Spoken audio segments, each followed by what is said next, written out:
Ang price niya is 1,199 pero ang presyo nito ay 50 pesos na lang.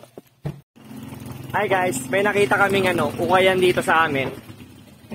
Ang lupit nito. Ito, mall pull out, ang price niya ay 899. Tama ba? O 599. Nakuha ko siya 50 pesos na lang. Wow! Ang mura, 50 pesos. Meron pang isa eh. Ito rin worth na worth 500. Original na Ollie shoes. 50 pesos.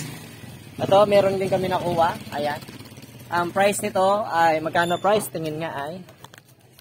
Ang price niya is 1,199 pero ang presyo nito ay 50 pesos na lang. So, kung gusto nyo makakita ng mga branded na ukayan na murang-mura, dito lang to sa Botok. Yun lang. See you again in my next vlog. Thank you. Bye-bye. Ingat.